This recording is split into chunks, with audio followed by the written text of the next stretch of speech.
থেকে বরাকবাসী ভর রাজভর সমাজকে আমার ভুরি ভুরি আন্তরিক প্রীতীয় শুভেচ্ছা জানাচ্ছি। আমাদের উপনির্ধারিত সিদ্ধান্ত অনুযায়ী প্রতি মাসের 1 তারিখ ভর রাজভর সমাজ এক জায়গাতে একত্রিত হওয়ার যে সিদ্ধান্ত নেওয়া হয়েছিল, সেই পূর্বের সিদ্ধান্ত নেওয়া অনুযায়ী আজকে সেই সভা দুগিমালা পূজা মণ্ডপে অনুষ্ঠিত হয় এবং ভর রাজভরের সমস্যা নিয়ে বিভিন্নভাবে যে সমস্যা সেটা নিয়ে আলোচনা হয় এবং সেই আলোচনার পর্বে সংগঠন মহিলা সমিতিকে শক্তিশালী করা, ছাত্র সংগঠনকে একত্রিত করা এবং আমার যারা পুরুষরা আছেন সবাইকে একত্রিত করে ভর রাজভরের যে অধিকার,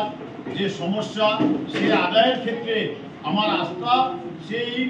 বরাক নয়, হাইলাকান্দি জেলা নয়, করিমগঞ্জ জেলা নয়, গোটা ভারতবর্ষের ভর রাজভর সমাজকে আমরা একত্রিত করার উদ্দেশ্যে আজকের এই সভা আমাদের অনুষ্ঠিত হয়েছিল এবং এই সভা আগন্তুক দিনে আগামী তারিখ আমরা সেই সময় নির্ধারণ করছি রাতাকান্দি চা বাগানে অনুষ্ঠিত হবে। আমি ভর রাজভর সমাজকে আমার এই সভা থেকে অনুরোধ জানাতে চেষ্টা করছি যে আগন্তুক যে সভা হবে সেই সভায় সবাই উপস্থিত হয়ে আমার ভর রাজভর সমাজকে একত্রিত করে একদিন আমাদের এগিয়ে যাওয়ার এবং ইতিহাস রচনা করার যে সিদ্ধান্ত সেটা সব সহযোগিতা কামনা করে আমি আমার বক্তব্য শেষ করছি। জয় সোহেল দেব।